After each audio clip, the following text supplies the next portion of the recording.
Welcome to God's Love for the Unlovable. I'm Dr. Bill Sinyard. In this show, a special show, I'm going to be interviewing the nationally renowned counselor and neurofeedback expert, Shari Johansson. She's the owner and clinical director of Grey Matters Neurofeedback and Counseling in Denver. We're going to be speaking about what everyone should know about neurofeedback. It's very powerful, very effective. I've benefited from it greatly myself. So who might be interested? Listen, do you struggle with trauma, ADHD, depression, addiction, mood swings, suicide ideation, sleep issues, among other things? I'm going to be doing a separate show on the important concept of long COVID. If you haven't heard about it, you will. Neurofeedback is part of a holistic approach, a tool that can probably be helpful to you or your children or someone that you know. And I know you're going to enjoy my conversation with Shari. Welcome to God's Love for the Unlovable.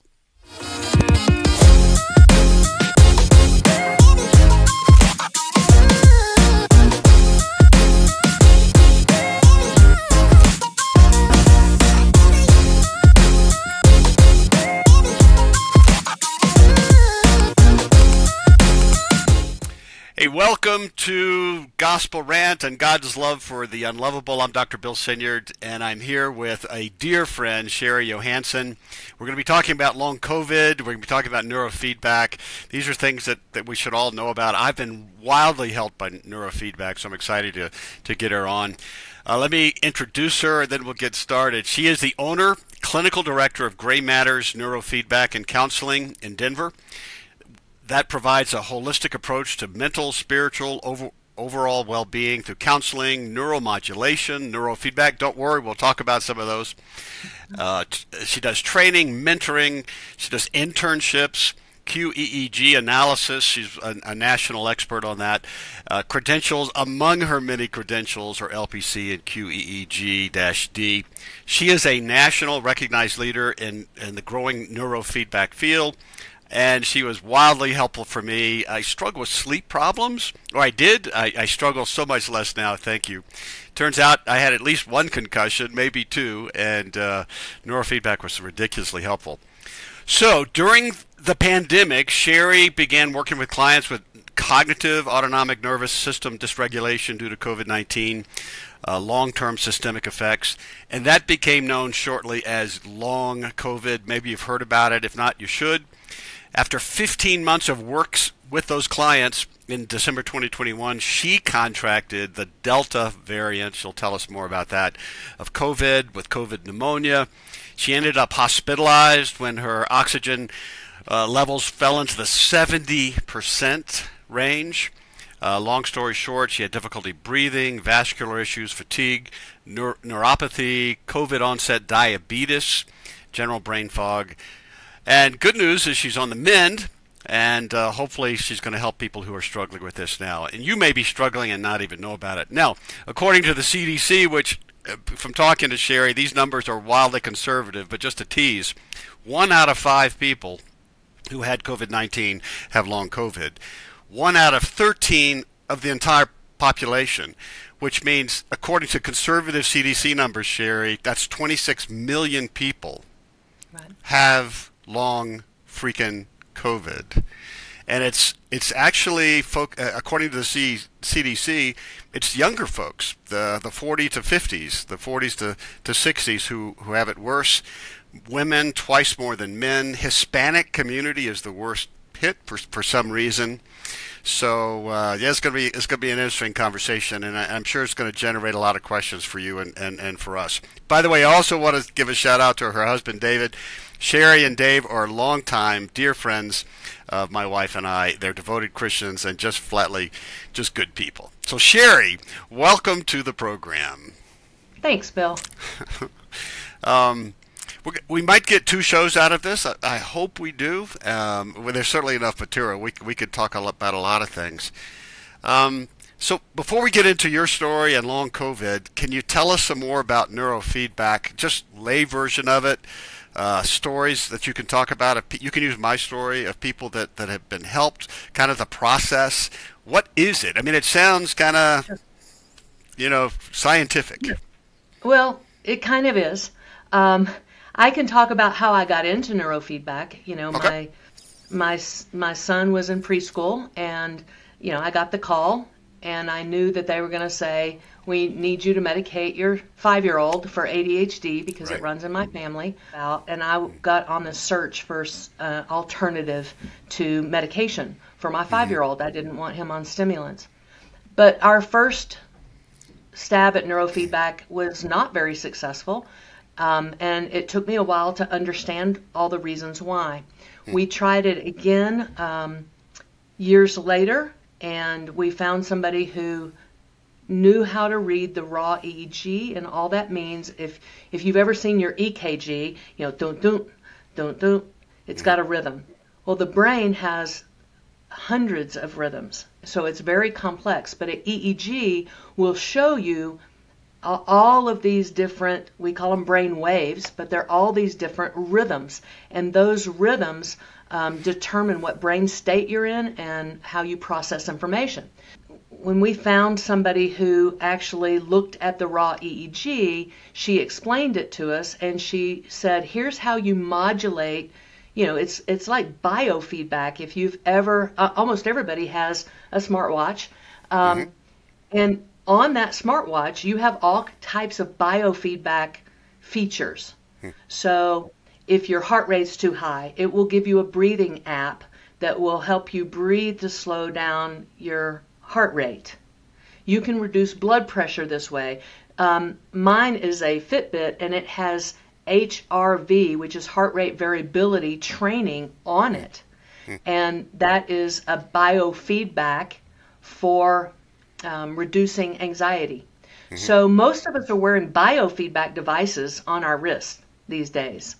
And neurofeedback is biofeedback on those brain waves I was talking about. So it's looking at your brain waves and making adjustments. It's a learning paradigm. So operant conditioning. So think about training your dog, Fido. Fido, sit, and every time Fido sits, you give him a treat. And after a period of training, Fido sits the rest of his life every time you say sit. That's operant conditioning training. We're doing the same thing on brain waves. The brain waves, if we have sleep waves, which head injury, including COVID, causes us to have an increase of what's called alpha, or slow waves. If we have too much of those, we have brain fatigue, brain fog, our cognitive processing gets slowed down, and we can see in the EEG that those alpha waves are using way too much power when we're awake. And so we show the brain that activity, and we reward the brain for reducing that activity. So how do we do that? Well, the brain is the biggest pleasure-seeking organ in the body. Surprise to some, but it is. And when we give it stimulation through games, videos, watching a movie, that's all I did. Is I just sat in the chair with the net thing on, with the whatever on it, and I would watch movies. That's it. And they would fade in and out. That's right. If you weren't doing what, if we set that bar to reduce that alpha frequency and you popped above that, your screen would go dark. So we're rewarding the brain with stimulation through entertainment for doing what we're asking it to do, which is reduce that slow wave frequency. And then we get so many repetitions over time. Learning is repetitive, just like the training of the dog. So if we're training an alpha, which happens 10 times in 1 second, we get 600 repetitions in a minute of training alpha. So we get 600 repetitions of telling that alpha to go down, go down, go down. Over time, it starts reducing its power. It builds a new synaptic pathway that is hopefully in a faster frequency. So it's really training, like learning multiplication tables or learning to play piano. It's repetition over and over and over, and the reward is my brain is working better. I can process better. It will go into different states on demand. And I think I'm better looking after the whole process too. I mean, it I think it works that way too. So if if you're having sleep problems, Yep. that in your case, it was a fast beta wave, a wakefulness drive over the central part of your brain that when you close your eyes, your beta is the chatter of your brain, and it doesn't want you to go to sleep, but it doesn't want you to stay asleep. So when you come out of a REM cycle, you're thinking, you wake up and you can't go back to sleep. Totally so what right. we did with you is, we reduced the power of your brain learned to reduce the power of those beta waves so that you could drift into sleep when you close your eyes. So that's one example. Well, I gave you two examples. I gave you the reduce alpha, or in your case, reduce beta. And now, I also had a concussion that you noticed from the brain mapping, which I played football often without a helmet, so that makes sense. But what does this do for concussions? So think about any brain injury. A concussion is a brain injury. Think about the brain as 3 pounds of electrical chemical jello inside of our skull, a hard bowl. And if you hit hard, even in a whiplash injury, and your brain bounces against that hard surface, or in my mother's case, she fell and hit the back of her head on the ice and got a big old goose egg. But you can also see that the brain is very self-protective, and so if it is threatened with a bleed, a bruise on the brain, if you hit your hand, you're going to get a bruise. Well, the brain's sensitive too, and it wants to self-protect. So it's going to turn off its electrical firing or slow it down to prevent a bleed. Because if you have fast waves, a lot of stimulation, if I kept doing this to my wrist, a lot of stimulation, pretty soon this area would turn red because I'm actually asking more blood flow and metabolism to come to this part of my hand through the stimulation that I'm doing. Well, your brain, fast waves are very stimulating. And so the brain slows down its firing into those sleep waves when we get an injury to prevent a bleed. So what happens is when we have a brain injury, if it was severe enough and the brain turned off, put that into a sleep frequency, then the brain stays in that sleep frequency even when you're needing to process information in the area of the injury. And so people, if you get hit on the front left part of your brain, you will have verbal fluency and word finding problems because that's what's processed there. If it's back here more, maybe it will be short-term memory recall. If it's even further back, you may lose mental math ability. In our first session, you were able to say, almost prophetically, so Bill, do you struggle with such and such and such and such? And it was like, oh my goodness, yeah. Yeah, so a lot of people think I read palms. I don't. I read brainwaves. I recorded your EEG. I spent several hours saying, oh, this is what I see here. This correlates with a problem here. This high beta at the top of your head correlates with a wakefulness drive. And so I can sit down and say, you're likely to have this, this, and this. Does that match your symptom? And when you say absolutely, then I know what my targets are for training your brain. I'm going to use those areas, and I know which frequencies need to go down, some frequencies need to come up, and we build a new pathway over time that is permanent learning, just like riding a bike. Now, you're also a trained counselor. That really was your thing. So you don't do this just by machine. It's not an AI kind of thing. It's you're also talking about the person's emotional stability and relationships and trauma that has happened in youth and in relationships, right? We have known for years now that neurofeedback is one of the top interventions for trauma. And so, if there's a problem in the brain, neurofeedback should be the first place that you go to look for how to change that. I am a therapist. I've been a therapist 30 years. I'm a holistic. I have a holistic approach in my therapy as well. But what I noticed was there are people who do everything that you ask them to do, whether it's cognitive behavior or rational emotive, all the different types of therapy that you bring to someone. And if they're doing those things and they're not getting better, it's futile to keep pressuring them. We were taught in school that people are resistant to therapy. I've never had somebody come and pay me a lot of money and then not want the help that I'm offering them. I've just never seen it happen. So when I've had a situation where people are doing these things, or they can't do those things, but they're trying to do those things, I know that they have a brain issue. And if I go to the brain and I can see that problem, then I know I can help them. And all the talk therapy in the world will not help you sleep better. All the talk therapy in the world will not. I'm an ADHDer myself. I had the best talk therapy. My mom became a reading specialist because of me. I had all of the coping mechanisms known in the world for ADHD, and I managed fairly well, but it did not rid me of my attention deficit disorder. It did not make school easier. I was just doing 3 hours of homework. Same thing with my kiddo.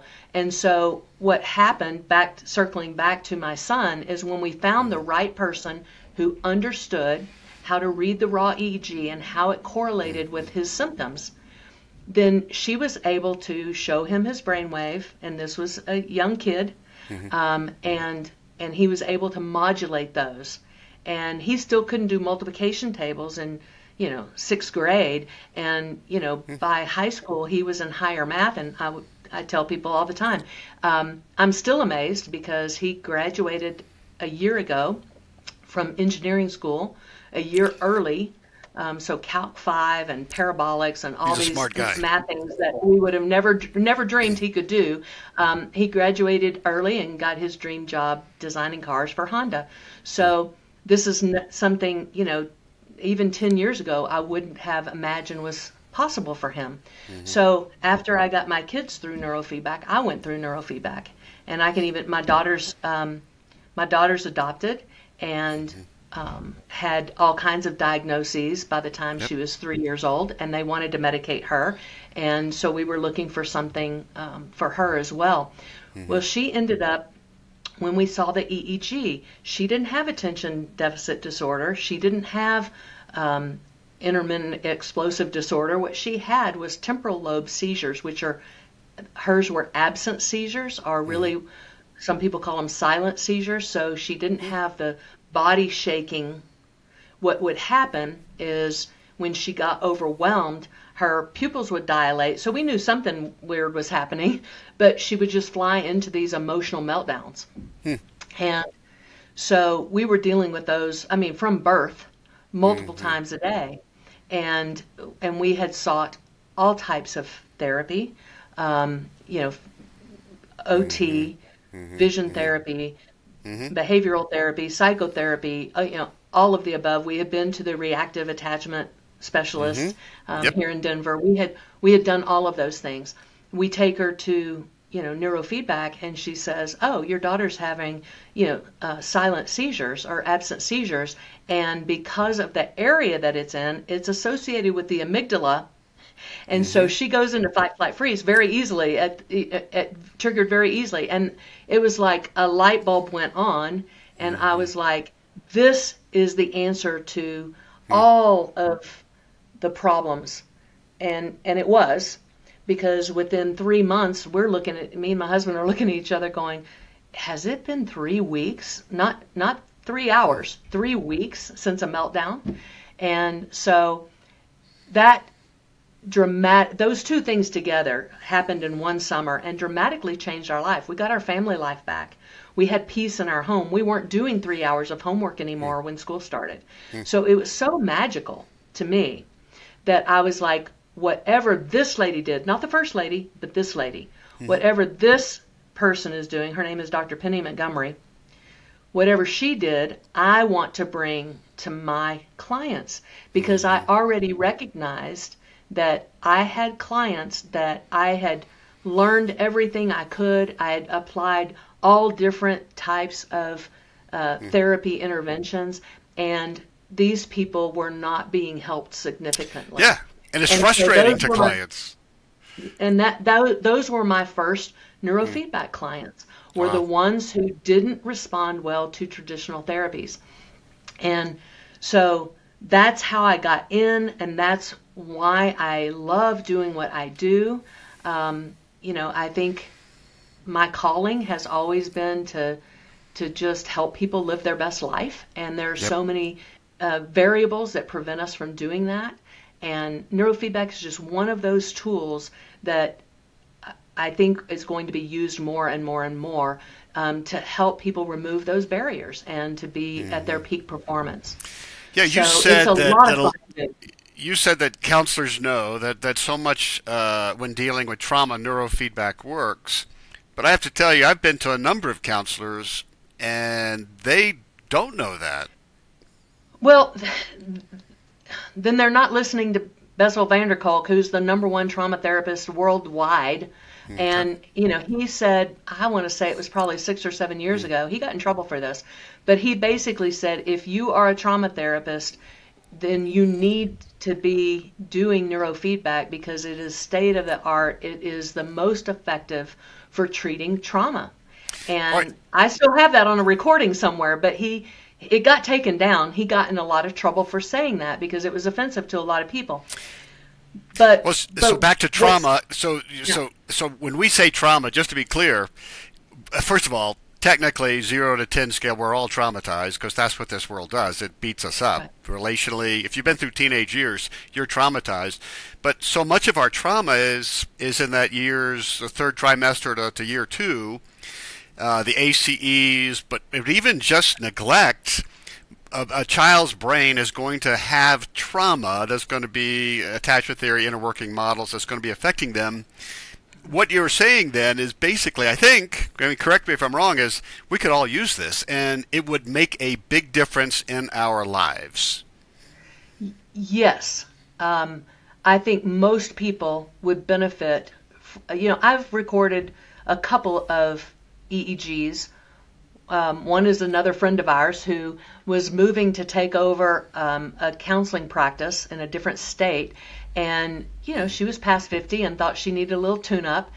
She had a pretty neurotypical EEG, but she would say, she felt much sharper. I mean, hers was more peak performance training. She didn't have a concussion. She didn't have a sleep issue. She didn't have a mood regulation issue. She just didn't feel as sharp as she used to feel. And so we did about 25 sessions, and, she felt very tuned up and ready to go like she was in her 30s again. I say trauma at its broadest definition is just a failure to be loved well. And so you're right. Just because we live in this fallen world, all of our love needs aren't met when we're developing. Yep. And it could be of no one's fault. A mother who, gets COVID and ends up in the hospital for 2-3 weeks when she has a newborn, then that child is going to be a little traumatized by not having the mom there. Or I just had a friend who had a premature infant, and that infant's been in ICU for 6 weeks. That's going to be a developmental trauma of not having the caregiver 24/7 in that child's life. Well, so, just postpartum depression. Exactly. That's nobody's fault. It just happens, and yet it does leave a scar, a wound, or trauma. And the brain, like you said, it does what it's designed to do. It's not evil. It's just kind of what it does. It protects itself. Right. Exactly. And that's, how we survive. So, and the same thing is true in the brain. Those habits that the brain builds to keep us alive after a fall on the ice and a head injury, then become a deficit to us because now our brain's not being able to process the information at the speed that makes us able to, read a book and write a report on it, or be able to remember mental math when we're at the Home Depot trying to work on a project. We need that part of our brain to turn back on and start working again, and that's where neurofeedback comes in. So we're going to have to pick up COVID on the next show. But just real quickly, so would neurofeedback help someone who's struggling with addiction? Would it help? I mean, the CDC said almost 60% of teenage girls right now struggle with severe hopelessness. Yes. Could that be something that neurofeedback would make a dent in? Yes, absolutely. There are two basic patterns in addiction that we can see in the EEG. So I can look at somebody's EEG and say, do you struggle with addiction? No, seriously. Yes. Now that may be chemical addiction. It may be shopping addiction or gambling addiction. Yep. But if you have what's called reward deficiency syndrome or dopamine deficiency, you are doing risk-taking behaviors or looking for a chemical to give you that sense of just being normal, not necessarily being high, but those are patterns that we see in the brain. Mm-hmm. You can see that in the brain? Yes.